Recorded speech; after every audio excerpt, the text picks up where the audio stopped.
자, 우리 함께 은혜 받으실 하나님의 말씀을 같이 보도록 하겠습니다. 오늘은 출애굽기 5장 22절에서 6장 9절 말씀, 출애굽기 5장 22절에서 6장 9절 말씀, 우리 같이 남자분들이 한 절, 여자분들이 한 절 해갖고 6장 9절은 합독하는 것으로 교독하겠습니다. 우리 남자분들이 먼저 22절 읽습니다. 시작. 모세가 여호와께 돌아와서 아뢰되 주여 어찌하여 이 백성이 학대를 당하게 하셨나이까? 어찌하여 나를 보내셨나이까?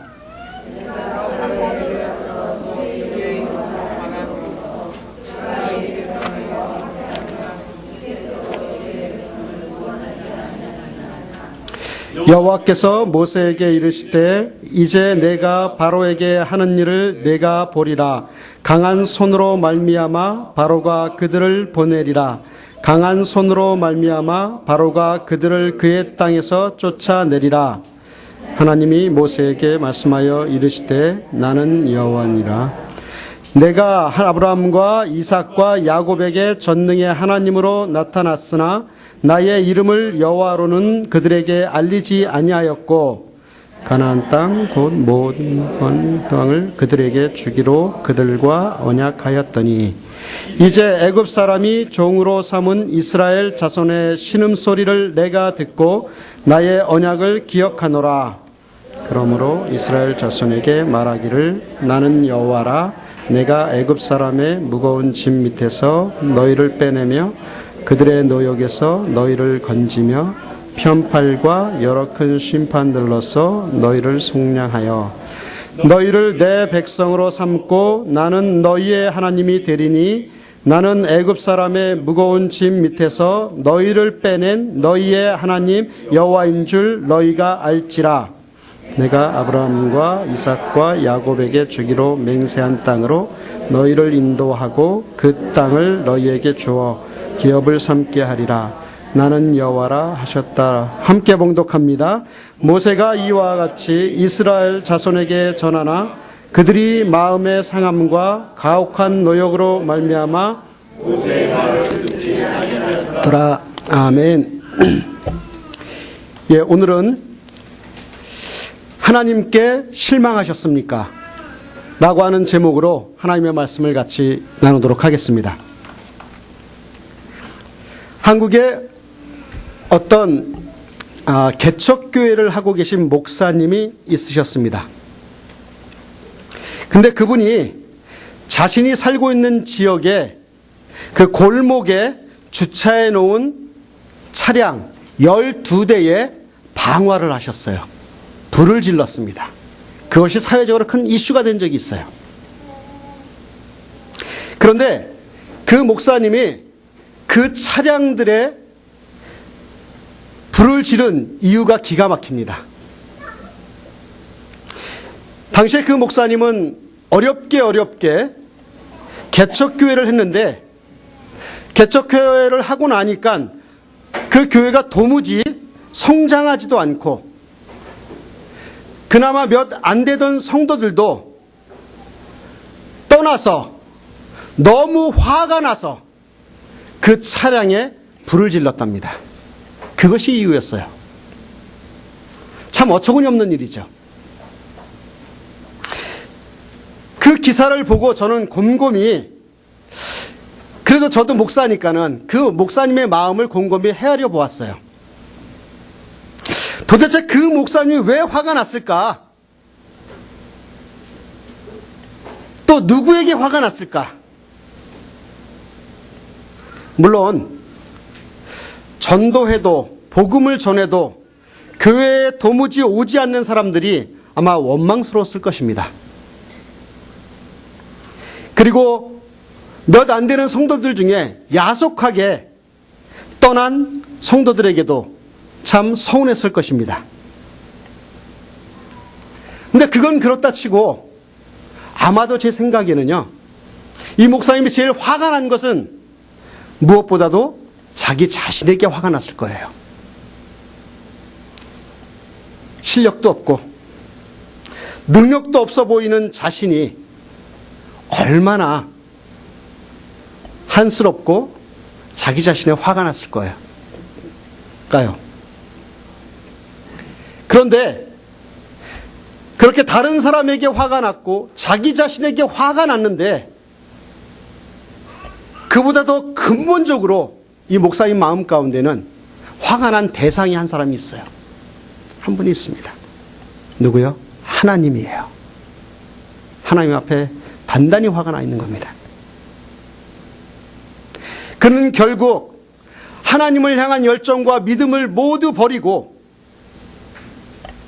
그렇게 있어서는 안 될 일을 버리고 말았습니다. 아마 그는 그에게 있어서 하나님은 더 이상 자기 자신에게 도움이 안 된다라고 하는 결론에 다다랐을 것입니다.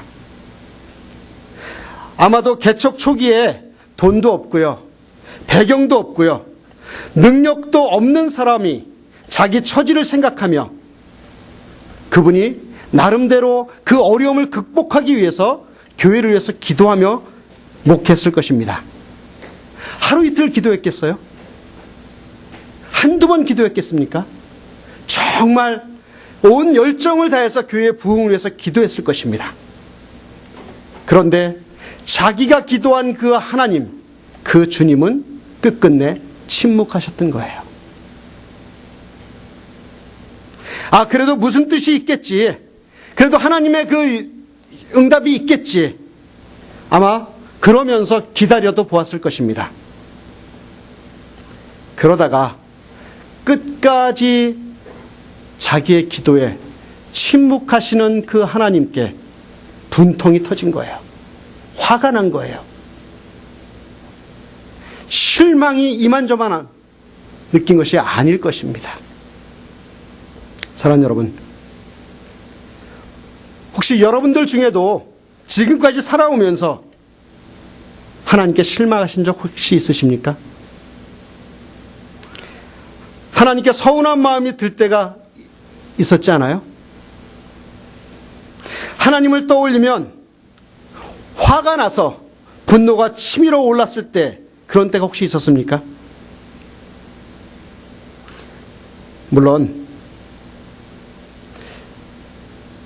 우리가 믿음의 눈으로 보면 또 진정한 그리스도인이라면 그런 일이 당연히 없으셨겠죠.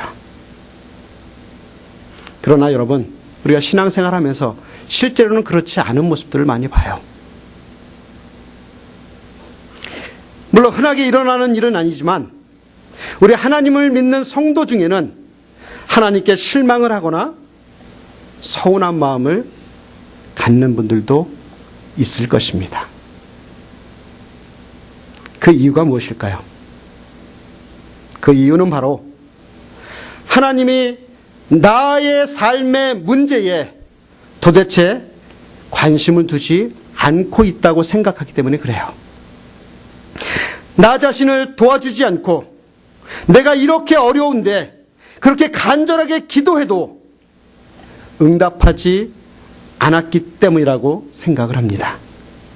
간절히 도움을 청하는데도, 간절하게 기도하는데도 침묵하시는 그 하나님에 대해서 내 마음이 상하는 거예요. 기분이 상하는 겁니다. 그리고 하나님 앞에 실망하는 거예요. 그리고 하나님 앞에 화를 내는 겁니다. 네, 여러분, 오늘 본문에도 이렇게 하나님 앞에 분노를 터뜨리는 한 사람이 있습니다.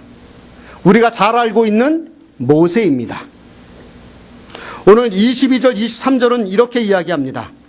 모세가 여호와께 돌아와서 아뢰되 주여 어찌하여 이 백성이 학대를 당하게 하셨나이까? 어찌하여 나를 보내셨나이까? 내가 바로에게 들어가서 주의 이름으로 말한 후로부터 그가 이 백성을 더 학대하며 주께서도 주의 백성을 구원하지 아니하시나이까? 그렇습니다, 여러분. 모세는 지금 하나님께 단단히 화가 나 있어요. 분노를 터뜨리고 있어요. 모세가 왜 지금 이렇게 분노를 터뜨리고 있습니까? 그것은 바로 모세는요, 그 당시에 세계 최강이라고 할 수 있는 애굽의 바로의 궁에서 그 바로의 딸의 아들로서 황태자로서 살고 있었던 사람입니다. 그는 가만히 있으면 천하를 호령할 수 있었던 그런 사람이었습니다. 그런데 어느 날 그는 그의 친어머니를 통해서, 그의 유모였던 친어머니를 통해서 그 자신이 하나님을 믿어야 되는 하나님의 사람인 히브리인이라고 하는 사실을 듣게 돼요. 그 사실을 알아들었을 때 모세는 자신의 모든 영화를 다 버리고라도 자기 백성을 구원하기로 결심을 합니다. 마음을 먹습니다. 그는 하나님과 민족 앞에 자신의 모든 인생을 바치기로 결심을 합니다. 그것이 그의 신앙심이었고 민족을 향한 애국심이었습니다. 그러나 하나님은 그런 그의 헌신에도 불구하고 오늘 본문에 보니까 그를 도와주는 것 같지 않아요. 그를 외면하는 것 같아 보여요. 그는 힘을 다해서 애를 썼지만 결국에는 실패하고 어디로 가요? 광야의 도망자로 그 신세가 바뀌어버리고 맙니다. 그는 신앙 때문에, 믿음 때문에, 하나님을 믿었기 때문에 자신의 인생을 다 망쳐버린 사람같이 되어버렸습니다. 자기 민족을 사랑한 것 때문에 모든 것을 다 버리고 쫓겨난 그런 사람이었고 자기 민족에게조차 원망을 들었습니다.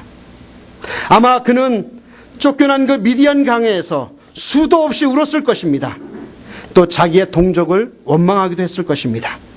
또 자기 자신의 무능력과 무모함을 잘못된 판단이었어 하고 실수한 거였어 하면서 가슴을 치며 후회했을 것입니다. 그러나 더 나아가서 그 모세가 그 광야에서 자기 민족을 원망했지만 또 자기 자신을 탓했지만 정말 이 모세가 실망하고 분노한 대상이 있었습니다. 바로 여호와 하나님이었습니다. 그러던 어느 날 그렇게 침묵하던 바로 하나님이 나타나셨습니다. 힘이 없어서 꿈을 접어야 했던 모세 앞에 전능하신 하나님이 나타나신 것입니다. 떨기나무에 꺼지지 않는 불로 임하신 하나님은 그의 가슴에 다시 불을 질렀습니다. 하나님께서 모세에게 이스라엘 백성을 이끌어내시겠다고 약속하십니다. 그 놀라운 일들을 모세를 통해서 이루시겠다고 언약을 하셨습니다. 그래서 다시 한번 모세는 이번에는 하나님께서 함께해 주시고 힘을 써주실 것이라고 하는 믿음을 가지고 그 말씀 앞에 순종합니다. 그리고 다시 한번 주님께 인생을 드립니다. 그래서 그가 바로 앞에 섭니다. 하나님께서 말씀하신 대로 모세는 바로에게 이스라엘 백성들을 내놓으라고 이야기합니다. 우리가 이제 적과 꿀이는 가나안 땅에 들어가겠다고 이야기합니다. 그러나 그 말을 듣고 있던 바로는 어때요? 코웃음을 칩니다. 이스라엘 백성을 내어 주기는커녕 오히려 그 말을 들었던 바로는 이스라엘 민족에게 견딜 수 없는 고역을 부과합니다. 그래서 집으로 그 성벽을 쌓는, 또 집을 쌓는 그런 일들을 더 부과합니다. 더 혹독한 일들을 시켜요. 이렇게 되자 이제 슬슬 또 이스라엘 백성들이 모세에 대한 원망을 쏟아놓습니다. 만나는 사람들마다 모세를 비난합니다. 너 때문이야. 네가 바로를 만나지 않았으면 우리가 이렇게 고생하지 않았을 거야. 원망합니다. 심지어는 모세를 죽이려고 합니다. 견디다 못한 모세가 이제 지쳐 떨어집니다. 그래서 모세의 마음에 하나님에 대한 실망이 다시 싹 틉니다. 서운함이 생깁니다. 화가 치밀어 오릅니다. 그래서 화가 치밀어 오르다 못해 하나님께 속내를 터뜨립니다. 그 모습이 오늘 22절 말씀이에요. 읽어볼까요? 시작. 모세가 여호와께 돌아와서 이르되 주여 어찌하여 이 백성이 학대를 당하게 하셨나이까? 어찌하여 나를 보내셨나이까? 여기에서 주목해 봐야 될 단어가 두 번 반복됩니다. 뭐예요? 어찌하여. 우리말로 이야기하면 어찌 이런 일이. 어찌하여라 하는 단어가 두 번 등장하면서 모세의 마음을 그대로 대변해 주고 있어요.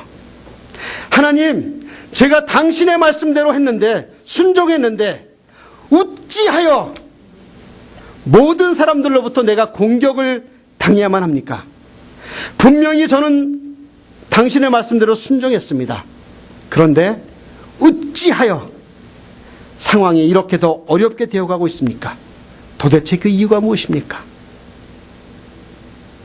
그렇게 모세는 하나님 앞에 호소하고 항의하고 있습니다. 모세의 이 호소는요, 어떻게 보면 현대를 살아가는 저와 여러분들의 호소일 수도 있습니다. 하나님의 말씀을 듣고요, 그 말씀에 순종했고요, 또 없는 시간을 쪼개서 열심히 직분을 감당했는데, 없는 물질이지만 정성을 다해 그 물질을 모아 주님께 드렸는데, 정말 없는 시간을 내서 많은 사람들의 핍박과 많은 사람들의 그 원망을 뛰어넘어서 주 앞에 내가 헌신했는데, 칭찬이나 격려는커녕 오히려 심한 모욕과 핍박이 들어올 때가 있지 않습니까? 그때 우리는 아마 모세처럼 하나님 어찌하여 이런 모욕을 내가 당해야 합니까? 하나님, 저 너무 억울해요. 하나님, 제가 저를 위해서 사는 것인가요? 주님께서 그렇게 살라고 하셨잖아요. 하나님, 어찌하여 나에게 이런 고통을 당하게 하십니까? 라고 이런 호소를 혹시 여러분도 해보셨습니까? 분명히 하나님의 말씀에 순종하여 간 길입니다. 그러면 순풍에 돛을 단 듯 순탄한 길을 하나님께서 주셔야 하지 않겠습니까? 그런데 오히려 어려운 길을 만나는 거예요. 상상할 수 없는 힘든 길로 하나님께서 인도하십니다. 물론 여러분, 우리가 신앙생활 하면서요, 우리가 아는 하나님은요, 우리를 아주 섬세하게, 세세하게, 아주 다정하게, 또 변함없이 우리를 보호하시고 인도하시는 분이 하나님이십니다. 어떤 때는요, 생각지도 못한 방법으로 우리를 감동시키기도 하십니다. 또 아주 탄복하게도 입이 쩍 벌어질 정도로 탄성을 지를 정도로 하나님께서 축복해 주시는 것이 사실입니다. 그러나 그럼에도 불구하고 어떤 때는요, 침묵하시는 하나님을 우리는 종종 만납니다.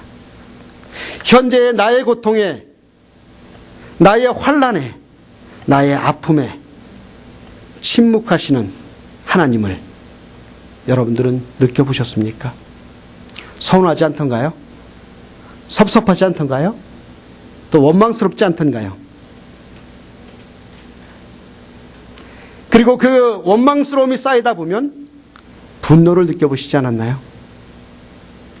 이런 우리들에게 하나님은 이렇게 반응하십니다. 1절입니다. 같이 읽겠습니다. 시작.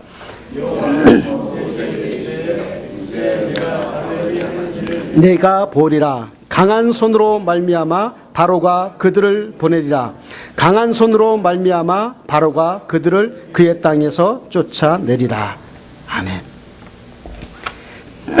이 말씀에서 우리가 주목해 보아야 될 단어 하나가 있습니다. 그것은 뭐냐면 여호와께서 모세에게 이르시되 이제라고 하는 단어를 여러분들 주의해서 보시기 바랍니다. 이 단어는 아주 극적인 표현이죠. 모세가 하나님께 그렇게 원망했죠. 하나님, 제가 하나님 시킨 대로 다 했습니다. 하나님 말씀에 순종했습니다. 근데 어찌하여 이렇게 어려움을 당하게 하십니까? 라고 절망 가운데서 하나님께 부르짖을 때 하나님은 이렇게 대답합니다. 이제 내가 바로에게 하는 일을 내가 보리라. 이제 내가 나의 역사를 보리라. 역사의 반전이 이루어지고 있는 것이죠. 이제 하나님이 그의 능력의 손을 펴실 시간이 된 것이에요. 하나님께서 응답하실 시간이 된 것입니다. 모세가 이제 두 눈으로 이제 하나님의 능력을 보게 될 것입니다. 사실상 출애굽기는요, 요 사건 이후부터 하나님의 능력이 드러납니다. 역사들이 나타납니다. 바로 왕이 하나님의 약속을 거역할 때마다 재앙이 애굽 땅에 임하기 시작합니다. 이 재앙들은 하나님이 얼마나 크고 놀라우신 분이신지, 그들이 그 당시에 애굽 사람들이 섬기고 있던 그 우상들보다 얼마나 강하신 분이신지를 보여주시는 귀한 역사가 드러납니다. 그리고 앞으로 이스라엘 백성들이 어떠한 문제를 만나도 하나님을 믿고 신뢰하도록 하나님의 크신 능력을 보여주신 것입니다. 노예 생활하는 동안에, 아마도 400년의 그 노예 생활을 하는 동안에 그들은 자신들도 모르게 애굽 신들을 자연스럽게 섬겼을 것입니다. 따라서 앞으로 그들이 섬겨야 할 하나님이 누구신지를 이 사건을 통해서 하나님께서는 그들에게 보여주시는 것입니다. 그들이 알아야만 됐어요. 그래서 하나님께서는 그 강력한 손길을 통해서 주님의 능력을 이스라엘 백성들에게 보여주기 원하셨던 것입니다. 그래서 그들이 앞으로 섬겨야 될 하나님이 누구신가, 너희들이 섬겨야 할 신이 어떤 존재인가 라고 하는 부분들을 이 재앙의 사건을 통해서 하나님께서는 이스라엘 백성들에게 보여주셨습니다. 이제 하나님께서 나타나셨던 것입니다. 2절 3절을 보시겠습니다. 같이 읽을까요? 시작. 하나님이 모세에게 말씀하여 이르시되 아브라함과 이삭과 야곱에게 전능의 하나님으로 나타났으나 나의 이름을 여호와로는 그들에게 알리지 아니하였고. 예, 하나님께서요, 왜 우리에게 그렇게 하나님을 향해서 화나게 하셨을까요? 왜 분노의 감정이 치밀 때까지 끌고 가시는 걸까요? 미리 좀 응답해 주시면 좋겠는데 꼭 마지막에 역사하시는 우리 하나님이 계시잖아요. 좀 조그만 힌트만 주시면 참 좋겠는데, 그러나 하나님께서는 끝까지 마지막까지 이끌고 가시고 내 화가 터져 나올 때까지 하나님께서 우리를 이끄십니다. 왜 그러실까요? 왜 그러실까요? 그것은 바로요, 하나님을 우리가 알게 하기 위해서입니다. 하나님을 알게 하기 위함이라는 사실을 기억하시기 바랍니다. 그 좋으신 하나님께서 우리의 감정이 그렇게 상할 때까지 왜 내버려 두셨을까? 그렇게 여러분들 많이 질문하실 것입니다. 그러나 여러분, 우리가 여기에서요, 냉정하게 생각해 보아야 될 것이 있습니다. 그것은 뭐냐면 다시 근본적인 문제로 우리가 돌아가야 한다고 하는 것이죠. 뿌리와 근원으로 올라가서 그 매듭을 풀어야 한다고 하는 것입니다. 그것은 다름 아닌 우리 신앙생활의 목적이 무엇인가 하는 것입니다.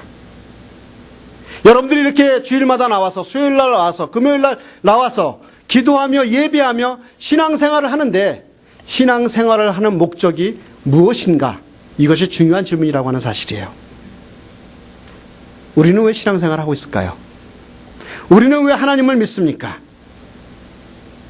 혹시 하나님을 믿는 이유가 우리가 어려울 때 승리하기 위함은 아닌가요? 어려움을 벗어나기 위해서 하나님을 믿지는 않습니까? 아니면 사업에 실패하거나 외롭고 쓸쓸할 때 힘을 얻기 위해서 하나님을 믿고 있지는 않습니까?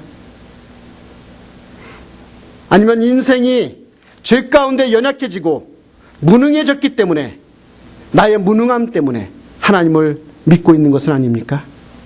그래서 하나님을 통해서 힘을 얻고, 하나님을 통해서 위로를 얻고, 하나님을 통해서 명예를 얻고, 그 건강을 회복하기 위해서 내가 원하는 것을 얻기 위한 하나의 방편으로 우리가 하나님을 믿고 신앙생활을 하고 있지는 않습니까? 물론 다 틀리다는 얘기 아니에요. 맞기는 해요. 하나님을 통해서 그런 역사가 반드시 이루어지고 우리가 그래서 이룰 수 있습니다. 그러나 그런 것들은 다 부차적인 것이라고 하는 것이죠. 우리는요, 하나님의 힘을 빌어서 우리의 삶에서 승리하기 위해서 신앙생활 하는 것이 절대적으로 아닙니다. 착각하지 마십시오. 우리의 신앙생활의 근본 목적이 무엇이냐면, 잘 들으십시오. 우리의 신앙생활의 근본 목적은 하나님을 아는 것입니다. 결코 하나님을 빌미로 해서 하나님의 나의 문제의 해결자로만 여러분들이 알아서 그것이 신앙생활의 목적이라면 여러분들 잘못 가고 있는 것입니다.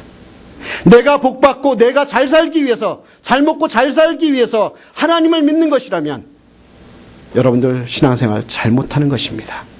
우리가 신앙생활하는 근본적인 목적은 무엇이냐면 하나님을 알기 위해서 신앙생활 하는 것인 줄 믿으시기를 주의 이름으로 축원합니다. 꼭 기억하십시오. 우리의 믿음의 목적은 하나님을 알기 위함입니다. 하나님이 어떤 분인지를 알도록 하기 위해서, 알기 위해서 우리는 믿는 것입니다. 유명한 토마스 아퀴나스라고 하는 분이 이런 이야기를 합니다. 나는 하나님을 알기 위해서 믿는다. 나는 알기 위해서 믿는다라고 그는 고백합니다. 하나님을 믿으면 믿을수록 우리는 하나님을 알게 됩니다. 여기에 우리의 요구나 우리의 소원이나 우리의 원함과 하나님의 요구와의 차이가 있습니다. 우리는 하나님의 힘을 요구합니다. 우리는 하나님의 능력을 구해요. 천지 만물을 지으신 하나님의 그 능력이 나의 도움이 되기를 원합니다. 그러나 하나님은요, 하나님 자신을 우리에게 알려주시기를 원하신다고 하는 사실이에요.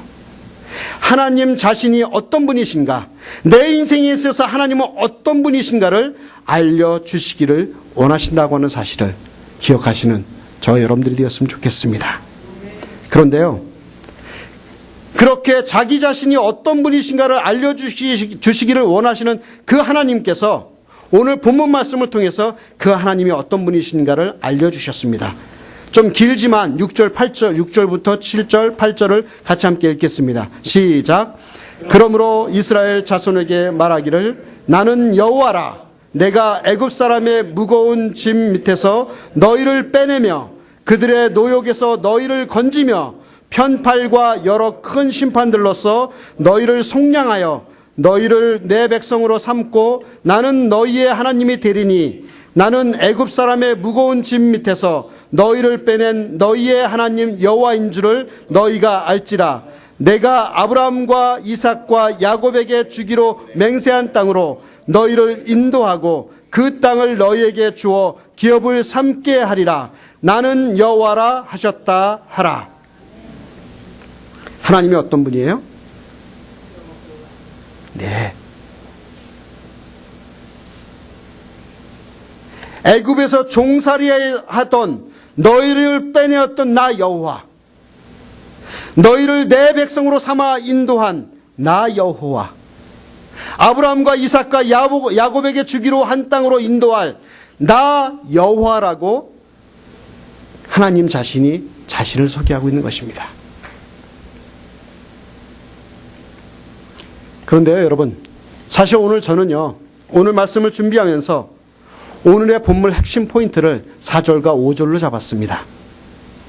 그리고 그것을 생각하며 말씀을 준비했습니다. 4절과 5절을 함께 읽겠습니다. 시작.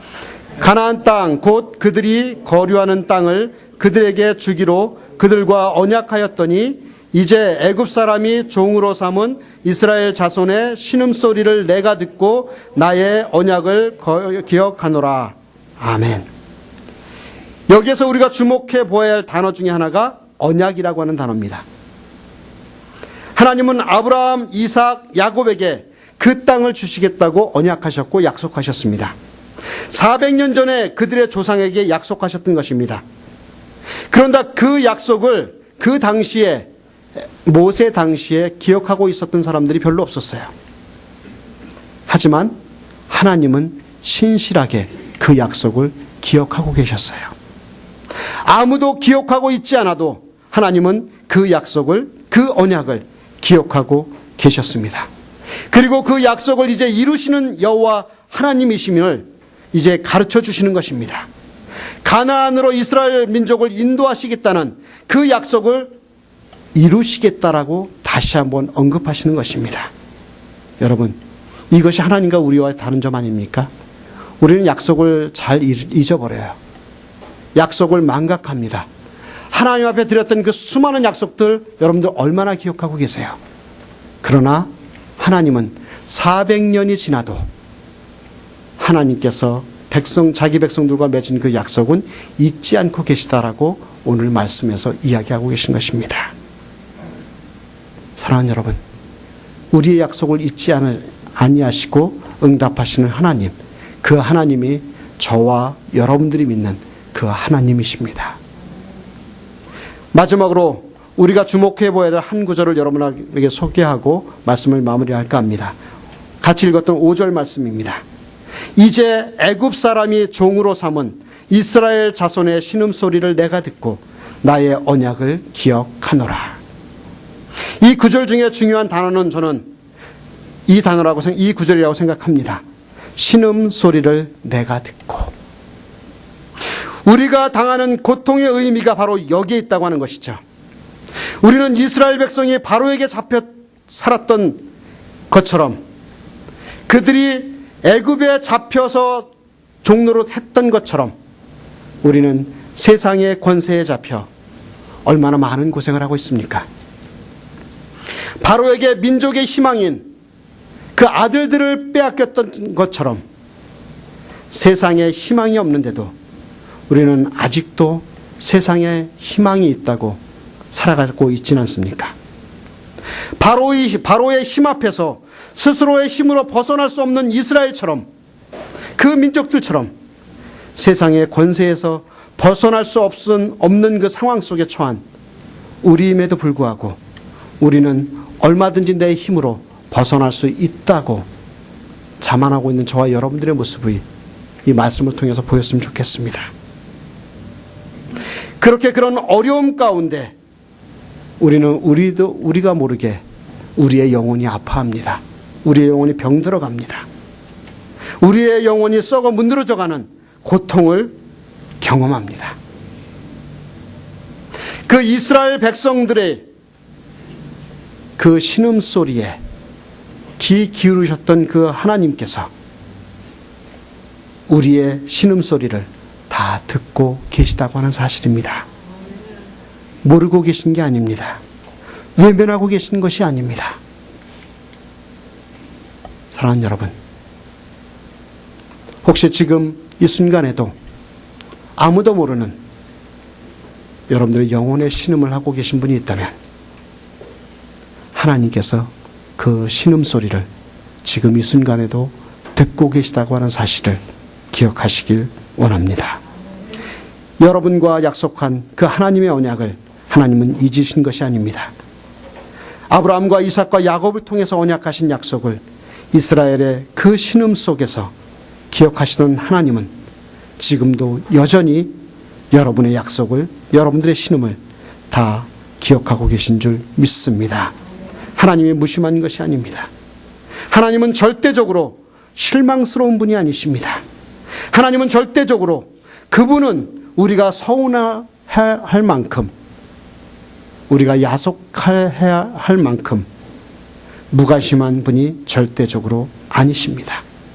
그 하나님은 우리가 화내고 분을 낼 만큼 잔인한 분이 아니시라고 하는 사실입니다. 작은 신음소리도 지금 이 순간 듣고 계시며 우리의 인생을 하나님께서 축복해 주실 줄 믿습니다. 그 하나님을 오늘도 신뢰하며 살아가는 저와 여러분들과 여러분들의 가정 되기를 주의 이름으로 축원합니다.